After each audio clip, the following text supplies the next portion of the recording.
Well, with the Deadpool movie coming out, I thought what I would do here on Heroes and Villains is kind of go through some of the characters that are going to be introduced here. Now, keep this in mind. I am not a sweaty. I am questing to become a sweaty. And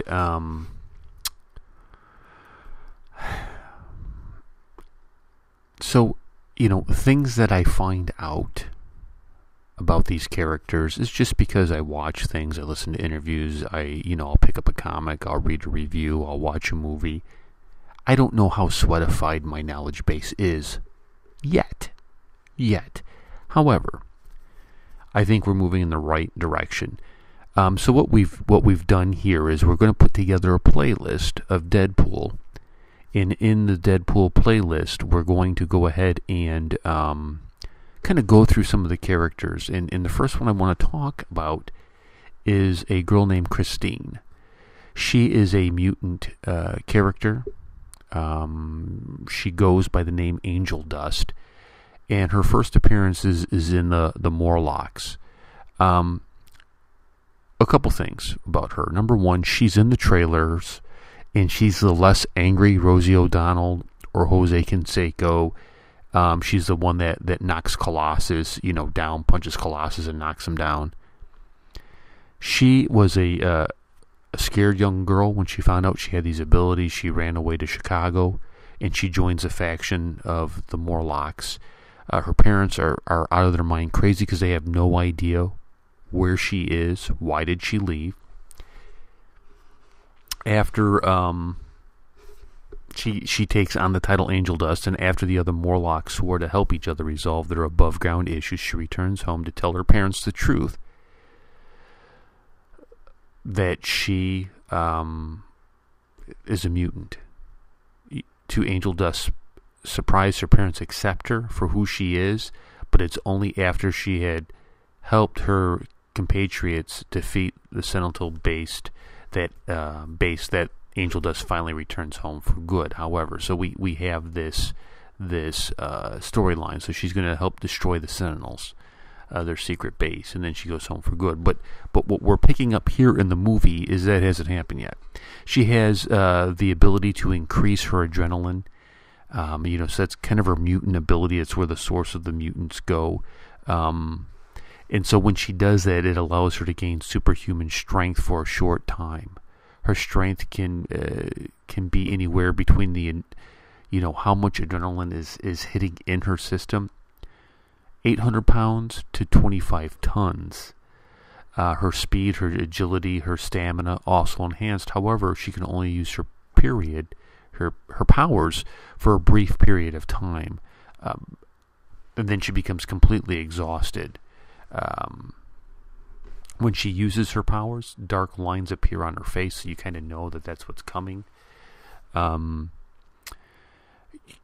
got to be hard on the system, I think, to have that kind of... because there is a real condition about overuse of your adrenal glands, and they're finding it more and more with energy drinks today, and kids who are into...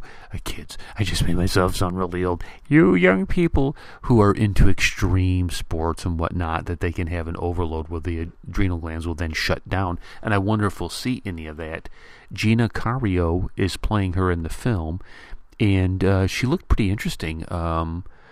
Looking at her IMDb, 5'8", that's a good size, I think. 5'8". She is a woman featherweight fighter, which is kind of cool.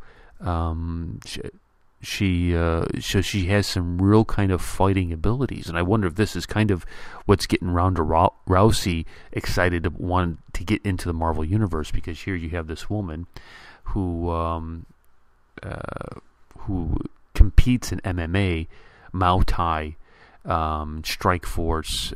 Muay Thai is a style of martial arts, kickboxing that she used, and she was in MMA, and she was also in Strike Force and Elite XC. She was featured in ESPN the magazine. So I think that will be interesting to see her in a movie. How does she do? How does she act? Does she have any kind of depth to her acting? I think she has a good look in the movie. When you see her there with the she looks believable. When she comes out in the Deadpool trailer, and it's Deadpool, and he's with Colossus and Teenage Mutant Ninja Turtle. No, I mean Teenage Mutant Warhead thing. I don't know. I'm gonna have to Google her and figure that one out. She comes out and she looks believable, right? She looks believable as this mutant tough heavy who happens to be a woman and puts Colossus down. So I'll be curious to see how she does in the movie, if she can really act.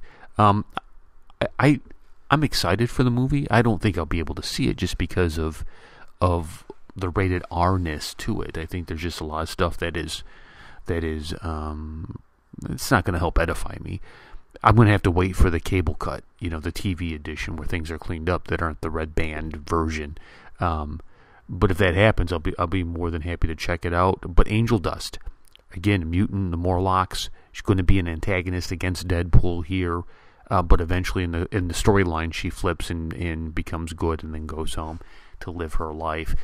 Please, if you would, subscribe to our videos here. We're trying to quest till 20. We're at 17. All we need is 3 more for 20. I know, I'm sad, pathetic. Check out our website, remnantxradio.com. Again, that is remnantxradio.com. We host a FM radio show out here in Phoenix called Revolution, where we feature a lot of indie music. We talk about top news stories, and we do a segment called Heroes and Villains, where we kind of go through our favorite stories and heroes and TV shows and movies.